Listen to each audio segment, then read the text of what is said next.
What's happening, everybody? Welcome to our downtown studios. I am John Ramdeen. He is Robin Black, and the UFC is in Mexico City this weekend. The lightweight division profiled. You look at the former champion RDA taking on Tony Ferguson, but I want to talk specifically about the state of the 155-pound class, because coming up, UFC 205 going down at Madison Square Garden, arguably the biggest fight card in UFC history. We know that Conor McGregor, the current 145-pound champion, trying to become the 155-pound champion when he takes on Eddie Alvarez. And I know there's so many intangibles and there's so many what ifs. What if Conor McGregor becomes the 155-pound champion? Where do you think the landscape will be? Does he relinquish his 145-pound title? Okay, we're going to skip over the how could it go and who's going to win. We're just going to go into this parallel universe. Conor McGregor currently has 2 belts on his shoulders. Now, whether or not that can go down, we're going to push that to the side for a moment. He will, if that's the case, I think, walk away from 145 and campaign at 155 pounds. That's the logical thing. He's a bigger guy. It's a challenge to make 145. He likes new challenges. He likes pushing himself. He likes trying to actualize himself to his massive potential. And I think he will campaign at 155. And when you look at the potential matchups for Conor McGregor, because you look at the supporting cast of 155-pounders, it's like, okay, that's the fight I need. If you're RDA, if you're Tony Ferguson, you would love for Conor McGregor to be your dance partner because it will be the biggest payday you've ever gotten in mixed martial arts. So if you are the supporting cast, if you're Khabib, if you are RDA, if you're Anthony Pettis, and you decide, you know what, 45 is not for me, I'm going up to make some real money, take on Conor McGregor, what do you need to do to make sure he's your dance partner? It's a challenge, man. I know what you're saying. You're talking about red panty night. Red panty night is the night when you call your wife up and you say, we made it, we're here. Yeah. It's break out the red panties, because when you fight this man, you get paid a lot of money. If 1.5 million people buy a pay-per-view and you get $1 each of that, you make some real cake. So how do you get that fight? You got to be exciting, you got to capture imagination, and you got to somehow capture McGregor's imagination, understanding that everybody else is trying to do that also. I mean, hell, when I make a breakdown of him, well, it's black panty night every time I do. It's like people want to see stuff that have to do with this man, partly because many of them love him and admire him, and partly because many people hate him for whatever reason. That ability to create emotion in other people is what is getting him paid, along with his incredible martial arts skills. 1 week prior, we understand that it's going to be RDA and Tony Ferguson. So if you're in this main event and you're these 2 top 155-pounders, clearly you're not looking past the man standing across the cage from you. But at the same time, you're also looking for the biggest paydays, the most high-profile fights, and a fight with Conor McGregor or Eddie Alvarez would be those fights.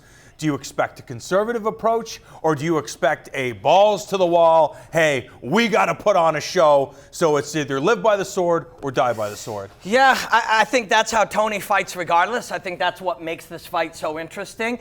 You know, Tony wants the chaos. In the chaos, there are opportunities for people. Bruce Lee said, within chaos is opportunity. It's true. There are opportunities for both of you. But Tony is comfortable in the chaos. He wants to be there. He is, you know, we both get those chances, but he's a little more familiar with them. He knows how to find them. In chaos is also just patterns that we don't understand yet. Maybe Tony understands them. So that's what he wants. When Tony wins, it's exciting. And when Tony loses, and he will lose, it will be exciting as well. Does it come down to just the winning streak, his stint on The Ultimate Fighter? What does it come down to in order to sell a 155-pounder as a pay-per-view draw, somebody worthy of challenging a Conor McGregor? Because if you look at a guy like Beneil Dariush, the guy doesn't ruffle any feathers. He just goes to the gym, learns how to complete the game of mixed martial arts, and you go and execute against the top 10, top 20 in the 155-pound division. But nobody's talking about this guy unless you're in the know and you know how good he is. But you're trying to sell pay-per-views here. If you're the UFC and if you're a competitor at 155 pounds, you have to win, you have to be exciting, And you have to have a personality. Listen, the UFC doesn't care whether Conor wins or loses, and I know that goes against what people, oh man, he's their money thing. Of course he's their money thing. Ronda's their money thing too. She just lost. You know what happens when somebody loses? People want to see them fight again.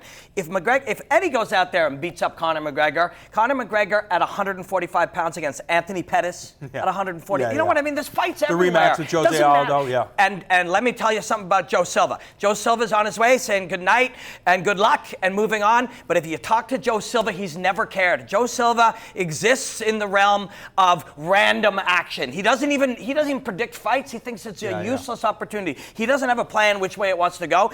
Wherever it goes, that's where he starts from, and it's always been the case. And this is one of those scenarios exactly the same. If McGregor wins at 55, that's where he's going to go. If he loses, there's unbelievable fights for him. You would imagine, like when you're talking about Joe Silva and you're talking about that old guard of Zuffa, they purchased the company in 2001, and the goal was, yes, to make a lot of money in mixed martial arts, but the goal was also to help build the sport of mixed martial arts, and they've done exactly that. Now they sell the company to this new organization that needs to make a boatload of money.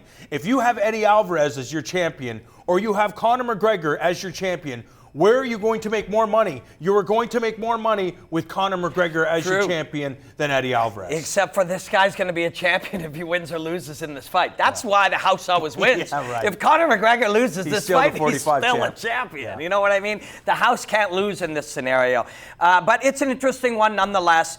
And the belief, McGregor's belief and John Kavanagh's belief, and to some extent my belief, is that they have evolved past the old prototype of the wrestler-boxer, that their game is built around that. Stephen Thompson's is as well. Tyron Woodley's got a hard assignment. The game of Stephen Thompson is the evolution beyond the wrestler-boxer.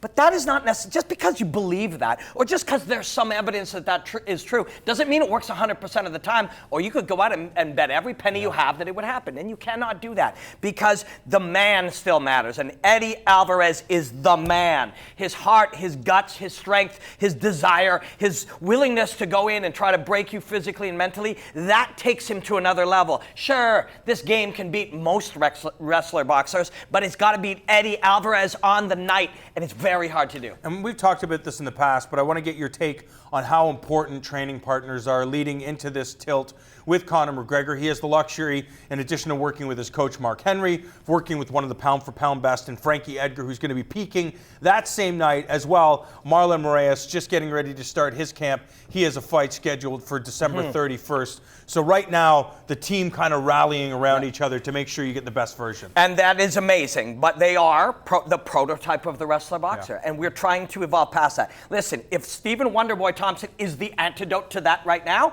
there will be an antidote to him. And it's people like Mark Henry who go about crafting that antidote and rebuilding the wrestler-boxer, and they believe that little rollback left hand of McGregor's is something that they can take from a dangerous weapon to an opportunity.